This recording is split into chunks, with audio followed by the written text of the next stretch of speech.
kulankan wasiirka wasaaradda warfaafinta Somaliland mudane Cabdullaahi Cukuse oo ay weheliyaan mas'uuliyiin sarsare oo ka tirsan wasaaraddaasi ay la qaateen guddida arrimaha bulshada ee golaha guurtida Somaliland ayaa muddadii u socday waxa ay xildhibaanadu mas'uuliyiinta wasaaradda warfaafinta ku weydiiyeen su'aalo la xiriira waxqabadyadooda sanadkii tagay isagoo wasiir Cukusena warbixin ka siiyay su'aalahaasi ugu horreyn waxa madashaasi ka hadlay gudoomiyaha guddida arrimaha bulshada ee golaha guurtida Somaliland xildhibaan Cabdiqaadir Maxamed Xasan Indho waxaanu yiri 19 madax banaanideena la soo noqon inamadii barayfadka mid waliba corresponder buu meeshan dhigtay wuxuu oranayaa wariyahayaga Baydhabo wariyahayaga Hargeysa wariyahayaga Kismaayo ka Burco 18 gobol aynu kala tagnay habeenkii isku walaaqay adu kaaga wad ku firantay laakiin kuwa kale xoojin baad baahantay inaan sharci ka soo saaro waa khiyaamad dambiile qaran ninka intuu halka labadii gobol kala labadii wadan ee dal ay kala go'ay in isku dhex daraan habeenkii ta muhiimadda golaha warka ka raba annana kaga wakiilnahay aan kaaga warcelinayna wata illa xoojiyana weeyaan jeedada sidoo kale wasiirka wasaaradda warfaafinta Somaliland Cabdullaahi Maxamed Daahir Cukuse ayaa guddidan faahfaahin ka siiyay waxyaabaha uu qabsoomay iyo qaabka ay u shaqeyso wasaaraddiisu isagoona uga jawaabay su'aalo door ah oo ay xildhibaanadu weydiiyeen waxaana hadaladiisii ka mid ahaa qiimo weyn ugu fadhiya dalka Jamhuuriyadda Somaliland aad baan idinka mahadnaqaynaa waxaan idinka mahadnaqaynaa sida noogu yeedheen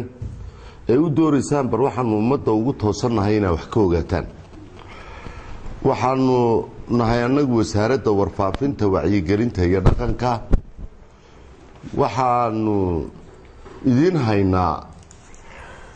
su'aasha aadna weydiiseen oo ah war qorshihiina 5 sanadood waa maxay sanadkana maxaa gaar ahaan idin qorshaysan waxaan idin haynaa iyagoo buugaaga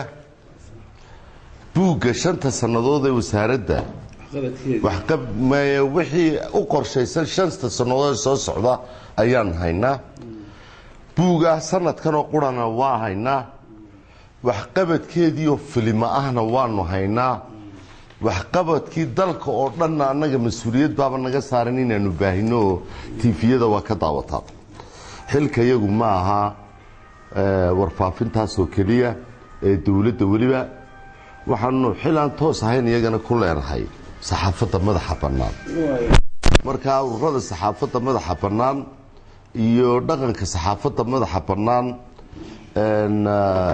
waxa ummaddu halka ay soo eegayso ee ay guud ahaan soronayso halkee loogu hagaagaa marka arrimahooda wax laga wanaajinayo ama wax laga toosinayo xagga iyaga dadaal baanu iyadana ugu jirnaa golaha wakiilada waxa yaala xeerka saxaafadda ee hore madaxweynihii hore iyo madaxweynaha Jamhuuriyadda Soomaaliya maanta Axmed Siraayo labaduba way ogolaadeen xeerka saxaafadda waanu dhaqangal laakiin maxkamadihii iyo arrimahaas oo dhan iyo baarlamaankiiba dib isu eegaya wixii xeerka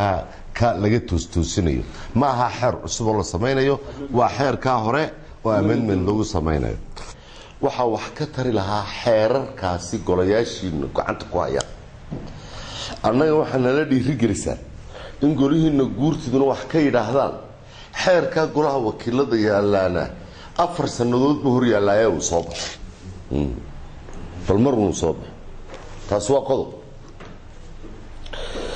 qodobka labaad waxa weeye waa taa maxaan idhaahdaa gobolada inteen leeg baa idin joogta inama maalmo dhaweeto ka socday meesha la yiraahdo golaha wakiiladu waynugu khaldameenoo sida wasaaradaha kale namoodeenoo waxay yiraahdeen miyaanay isu duwayaan idin joogin gobolada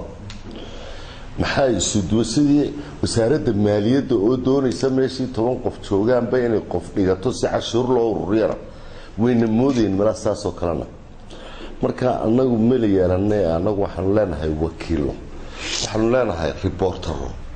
niman wariyayaalaho ka soo warraba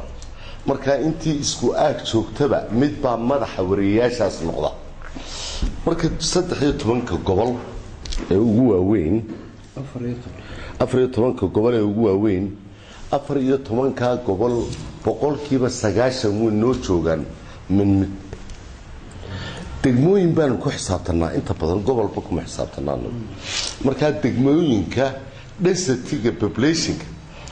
ayay ku xidhan tahay oo markaa wariyihii aanu diraynay maadaama uu inagu yaryahay kharashka iyo miisaaniyadda iyo gaadiidku inagu yaryihiin annagu waanu jeclaan lahayn meeshii 100 qof joogtaba inaanu hal wariye dhigano kulankan ay wada qaateen mas'uuliyiinta wasaaradda warfaafinta dhaqanka iyo wacyigelinta ee Soomaaliland iyo guddida arrimaha bulshada ee golaha guurtida Soomaaliland ayaa muddadii socday waxa lagu lafaguray sidii loo tayeyn lahaa warbaahinta qaranka Soomaaliland iyo arrimo kale iyadoo kulankaasi ku soo dhamaaday isafkarad iyo jawi wanaagsan Khalid Bulshaawi Space Channel TV Hargeysa